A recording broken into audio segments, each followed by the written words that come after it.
Welcome to Houston Real Estate Radio. I'm your host, Shanna Register, and we're so excited to be with you today on Mother's Day. Our mothers are so special in our lives, and really want to give a shout out to moms this weekend. And we're talking about some great things that have to do with our moms who are getting older. It's going to be an exciting show.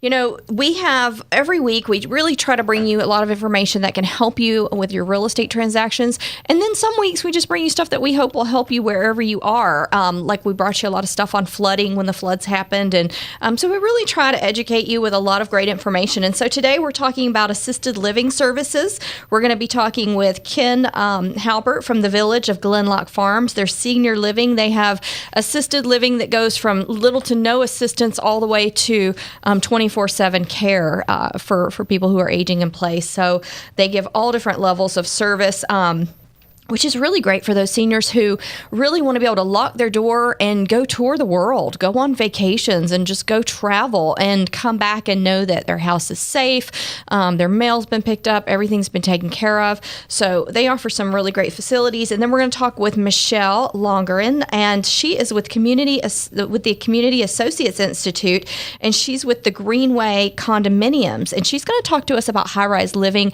and we're going to really go in depth with her talking about condos and living in a high-rise building. A lot of seniors are happy living in that environment in Houston. So we're going to talk about that. And this segment, I've got one of my agents from Register Real Estate Advisors joining us. We're excited to have Meredith Catrett on with us. And Meredith is one of our top producers over at Register Real Estate Advisors. And she's been with us for years and has really helped a lot of people buy a lot of different types of homes. She sold everything from ranches to condos and single family homes, and using all different types of mortgage products, from your reverse mortgage to your regular FHA to conventional loans, and a lot of different things. So we're going to talk with her this segment. And before we get started, I want to give you the call-in number in case you've got a real estate question. You can call us 844-788-9444. And of course, if you miss any of today's show, you can catch us online at HoustonRealEstateRadio.com or catch us over on iHeart. That call-in number again is 844-788-9444. Well, welcome to the show, Meredith. Well, hello, Shannon, and happy Mother's Day. Thank you. Happy Mother's Day to you as well. And you actually have a daughter who's also a realtor, and you guys get to work together a lot, and she's a mom as well. So yes. That's exciting. And I have a grandbaby coming probably today. See, maybe at the hospital a little later on Yes. for your grandbaby. That's exciting. Well, let's talk about second homes, because a lot of the baby boomers out there are buying second homes or have second homes, and there's a lot to know about second homes. And a lot of realtors who sell to first-time home buyers and do resales, they may not focus on second homes and may not know some of the pitfalls of them. So let's talk a little bit about second homes and what to look for. Why do most people buy a second home? Well, there's several reasons. Could be as a vacation home or a family weekend retreat, for future retirement, or to generate some income. Mm-hmm. An investment could be a second home. What's the difference between a vacation home and a weekend home? Well, a vacation home is somewhere that's going to be further away. You can go there on vacation, spend a couple of weeks, get away from it all. A weekend home, you wouldn't want more than an hour or two away from where you currently live, because you're going there on the weekends. Mm-hmm. You want your family to be able to come there, maybe on a lake. You can keep a little boat there, go out on the weekends in the boat, have family gatherings. So it's closer. Yeah. And where I'm from in Georgia, a lot of people have their second home in the mountains. Yes. You know, around here in Texas, it's the lake or a ranch to get away and be out in the quiet, out with the cows. Mm-hmm. But like in Georgia, we have a lot of people have second homes in the mountains. Yes. Or here, a lot of people will have a second home down at Galveston, too. At the beach. At the beach, which is about 2 hours away. Mm-hmm. Yeah. If you're going to be going there every weekend, you don't want it more than 2 hours away. Yes. So a weekend home, you could use for a few weeks out of the year and then rent it out potentially the rest of the year. Yes, you could. And many people do that. You wouldn't expect to pay for all of the cost of the home, but you could cover some of the cost of owning a second home. Mm-hmm.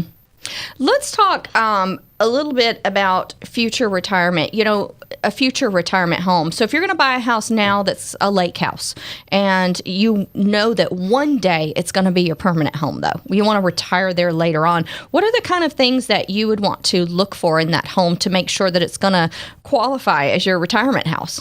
Well, I think the first thing you would want to look at would be, can I age here? Being able to age in place. Age in place, yes. It's wider back to doorways. Wider doors, single story.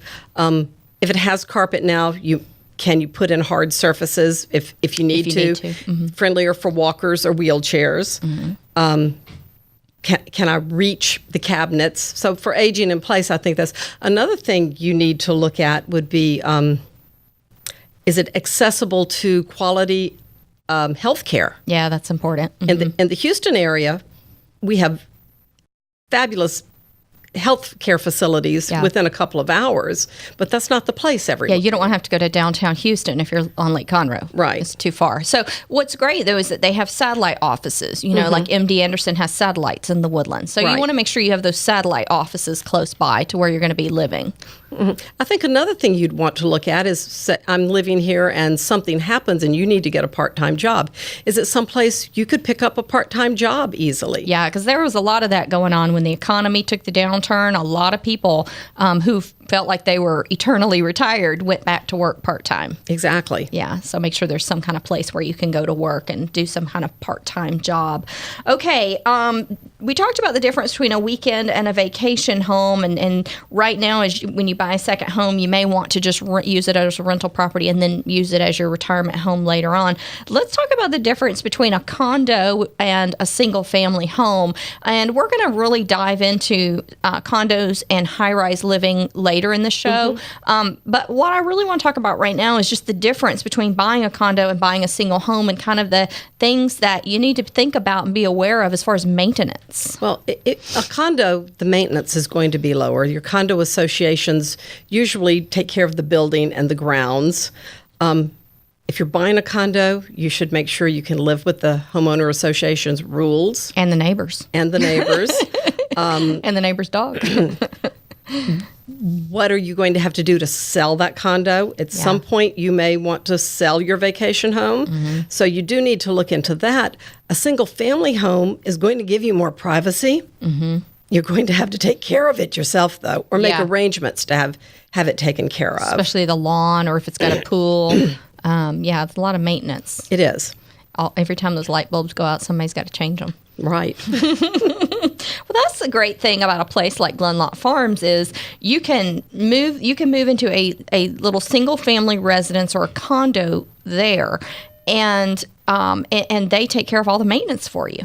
That's really nice. Of course, you're buying into it. You're paying for that service, but you don't have to worry about when it needs repainting or when the light bulbs need to be changed or when you want to go out of town and making sure it's secure when you're gone. So I think it's great to have a lot of options, and certainly resale is important because a lot of people who are buying second homes aren't worried about the school district, but when you resell it, it's going to be important. It is important. I mean, if it's at the beach and the only reason people are going there is to go to the beach, the schools probably don't make much difference. Yeah. But if you're in a place where people go and they want to live, you have a second home, you do have to take into account the neighborhood and the neighbors and the school district, anything that you would think about when you're buying a home to live in. And the street as well. I know with rural properties, if you're going to own, let's say, a ranch or even just like 10, 15 acres of land to have horses or something, the road is important. If it's a road that the neighbors have to maintain and the neighbors are going to have to come together and put money together to maintain that road, you've got to look at how the resale is going to be for that, because I know we've seen that issue quite often. We have seen that issue, and it's quite expensive to maintain a road yourself. Yeah. So it is important to have it on a street that's maintained by someone that has an agreement to do it and will live by that agreement. Yeah. Let's talk real quick about financing. We don't have a lot of time left, but I know that there are a lot of financing options available. So just touch on briefly some of the different financing options that are available. Well, many people pay cash for their second homes. Yes. And that's the easiest thing to do. But not always the best option, because sometimes you use up all your savings and now you don't have any money to fall back on and live on if you need it. That's true. And if you finance it, just finance it, you're going to be putting a larger down payment down, probably 20 to 25%. A little higher interest rate, although interest rates are still relatively low. Yeah. A little higher interest rate. You may be paying points. It's going to be a conventional mortgage. It's going to be a conventional mortgage.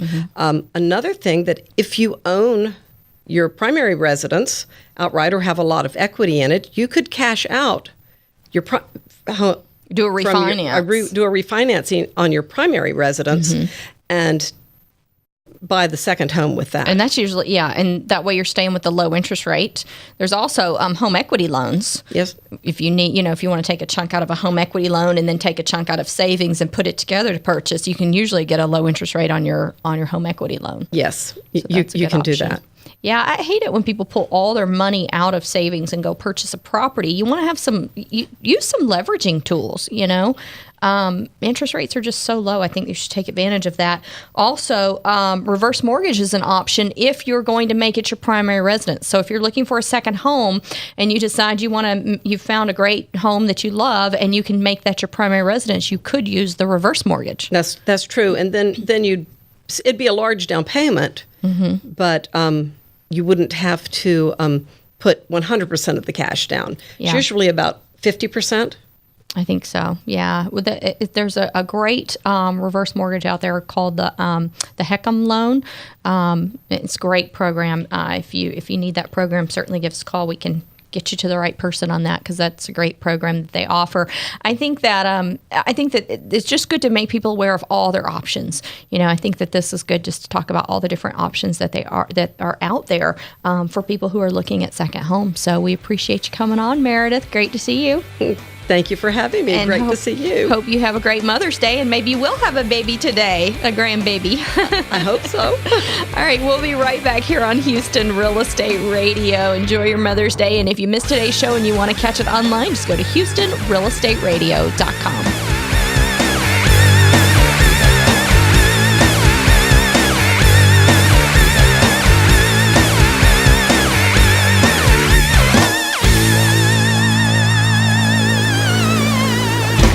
Imagine you and your family return from a tropical vacation to find that one of your pipes burst, flooding your entire house. Are you fully covered? Will you only receive $100 for your TV that cost you $2,000 just 2 years ago? Will your insurance company pay for you to live in a hotel while your home is being repaired? What if on that same trip you lose your wedding ring? Will your home insurance coverage replace that as well? All insurance policies are not created equal. If you don't know the answer to these questions, you're not alone. Most people don't understand the gaps in their coverage until it's too late. Call Goosehead Insurance today and let one of our agents review your current policy to ensure that you are fully covered. At Goosehead Insurance, we understand the power of choice. Instead of working for a single insurance company, our agents have access to over 20 A-rated carriers. This allows us to craft a policy to fit your particular lifestyle, budget, and needs. It also enables us to reshop your policy in the future, if necessary, saving you time and money. No need to look for another agent. At Goosehead, we've got you covered. Our agents will walk you through each policy decision so that you have the coverage you need. If that's not reason enough, talk to one of our happy clients. Our client satisfaction scores are 3 times the industry average. To experience the Goosehead Insurance difference, visit us online at goosehead.com or call us at 800-474-1377.